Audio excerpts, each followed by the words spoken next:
Hello, this is George from George's Music Blog, and today I'm surfing on sine waves.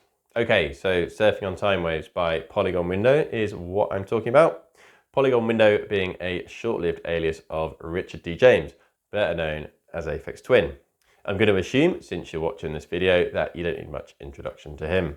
Surfing on Sine Waves was the only album he put out under this name, and it was his debut album for Warp Records in 1993. The label that would go on to be his home for decades to come. It was also the second album in the Artificial Intelligence series, a sequence of records Warp released, which also included Bites by Black Dog Productions, Electrosoma by B12, Dimension Intrusion by Fuse, aka Richie Houghton, Ginger by Speedy J, and Incunabula by Autechre.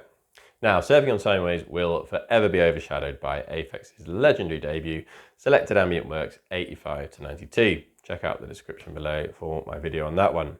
And the fact that it came out under a long retired alias probably prevents it from being discovered by a good chunk of casual listeners, which means I think it's pretty fair to say that it's an underrated release in the Richard D. James canon. Many of these tracks were composed and recorded at the same time, a few of them probably prior to those on Saw 85 to 92, using the same equipment and setup, and thus have a very similar aesthetic and feel to them. Analog synths, no doubt heavily modded and customized, Roland drum machines, and a style that draws heavily from old school techno and house, with James not quite having ventured into completely experimental territory at this point. There are a couple of cuts on here that I would count among my all-time favourite of Aphex's, so would it be controversial to say it's a better release than Saw 85 to 92? Yeah, most probably, and to be honest, I wouldn't quite go that far. There are some tracks on here that are easily as strong and could have sat comfortably on that record. But as a whole, Surfing on Sine Waves has a colder, more machine-like feel than 85 to 92, and it is that juxtaposed with the eerie otherworldliness that sets it apart somewhat. But if you enjoy 85 to 92, I'd say it's highly unlikely you wouldn't find something to love here too. So let's get into it, beginning with the title track, Polygon Window, which was originally released under the Dice Man alias. It is also the first track to appear on Warp's Artificial Intelligence compilation, so in a way you could argue it was the first ever track deserving of the label Intelligent Dance Music, if anything it really deserves that silly label. Like much of Surfing on Sine Waves, it's got an eerie, kind of twilight feel to it, less overtly pleasant and soothing than much of Saw 85 to 92. There's something unsettling and mischievous in the twinkling high notes and the way the beat seems to creep stealthily into the mix. The main acid-style riff that dominates the piece is similarly unsettling. There's a bit of the Loki, the mischievous figure from Norse mythology about it. And you could say this about so many of these early Aphex cuts, but there's a real sense of restraint here. I'm sure it would have been tempting to really overdrive that main riff up to the point where it floods the mix and then come in hard with a drop, but instead he just gradually tweaks it and lets it reverberate, the result being far more hypnotic than manic. I've been rediscovering some of these old Aphex tracks quite a bit recently. Well, not rediscovering exactly, as they never really left my mind, but definitely finding an even deeper appreciation for them. I find they just get better with age, whether that's the nostalgia factor or the fact that they are still having an influence on electronic music today. I just think you can really hear the human presence in the music, although it is machine music in the sense of it not being played on traditional instruments. One of Aphex's gifts is his ability to imbue his compositions with a really strong and distinctive sense of personality. Anyway, moving on, another legendary track is Quoth, which is an absolute balls-to-the-wall banger of brutal, stripped-down industrial techno, composed using a sample of a London Underground train travelling along the Northern Line. If you ever caught the tube, then once you hear that pulsing metallic vibration, you'll probably recognise it straight away.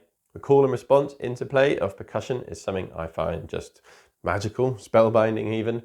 This is what I would call a perfect example of percussive melody.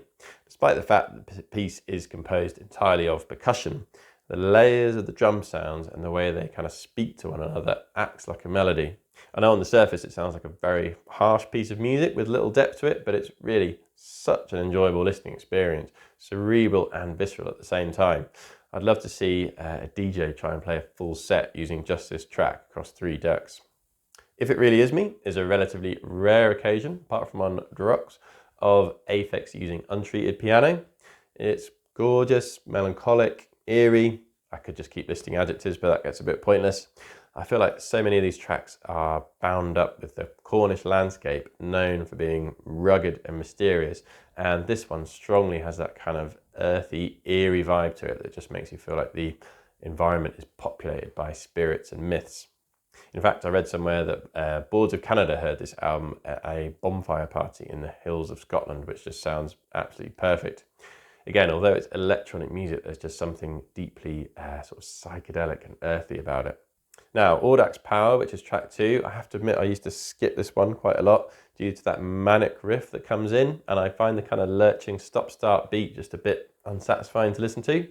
But that was until Aphex dropped this track live during his set at Field Day Festival in 2017, which was, an incredible gig, probably one of my favourite times ever seeing him play. Something about hearing those lush pads at the start just really, again, deeply evokes the feeling of being on the coast, especially in keeping with the album art of Surfing on Sine Waves, which is all photos of the Cornish coastline. Hearing it in that new context, mid-set and in a massive space with a crowd of people, certainly gave me a new outlook on the track, though I could still live without the midsection. UT1 Dot is deeply hypnotic, driven by a low kick drum and roving acid pulse, which beams like a searchlight in an abandoned aircraft hangar while a spectral melody floats over the top. Again, it's got this delightfully spooky feeling to it, like you really feel Aphex is trying to creep you out while you're listening to it. There's a repeating sample of a computer-generated voice, and I could never catch the first part of what it says, although the words Aphex Twin are clearly audible, as is the phrase electronic techno music. For some reason, I never bothered to look up exactly what it does say until just now, but according to the internet, it goes, inducing mind slaves into the rhythms that are inside with electronic techno music, controller to manual by Aphex Twin program. So there you go. Following that is a track with no name whatsoever, another mid-tempo chugger that ramps up the acid pulse even more with another juicy 303 line. Again, it has that same kind of desolate, creepy sense as UT1 Dot, which, if you're in the mood for it, is just delicious. I suppose it's tracks like these that differentiate surfing from Saw 85 to 92, as you don't get so much of this kind of moody vibe on that one. Portreath Harbour, so named for a particular location on the North Cornwall coast, is much more downbeat tempo-wise, diverging from the sort of speedy techno pulse that runs through much of the rest of the record. The handclap percussion and repeated high-end refrain, played on piano, I guess, has an almost kind of childlike naivety about it, but the rest of the track is shot through with melancholy. There's feedback and bends in the pitch of the melody that create the effect a bit like a photo blurring and dissolving before your eyes. I'm not sure what Richard James's memories of Portreath Harbour are, but the track is hardly a paean to the carefree family holidays on the beach. Probably the most Boards of Canada sounding track he's ever recorded as well. Queen O'Feck closes out proceedings finally on a purely ambient note, a muffled percussive rhythm that sounds like a distant sound of a railway train, and ghostly notes that gradually become more and more blurred and indistinct. Again, like so much of surfing, it feels highly evocative of the Cornish landscape, and in this case, being out on the hills on a foggy, overcast day. Very somber note to end proceedings on. So, final reflections. In some ways, Surfing on Sine Waves closes the book on that first phase in Aphex Twin's discography. It seems highly likely that several, if not all, of these tracks were recorded at the same time and with the same equipment as Saw 85 to 92 and recorded to cassette tape. And so they have that compressed dreamlike quality, in Mike Paradinas' words, that his later material does not. It's obviously massively overshadowed by the iconic Saw 85 to 92, but I'd argue it's a worthy companion piece. There you can see why those particular ambient works were selected for the debut release, being generally more accessible and with much easier routes in. Surfing on Sine Waves has the same sound palette and aesthetic, but it's colder and weirder, and as I've said, just feels inextricably linked to James's homeland of Cornwall. As such, it also makes a more logical midpoint before Selected Ambient Works Volume 2, which is of course a much darker and stranger beast altogether. Okay, that is it from me. Please give the video a like if you've stuck with me this far, and check out my channel for more of the same. Okay, thanks so much for watching. Goodbye.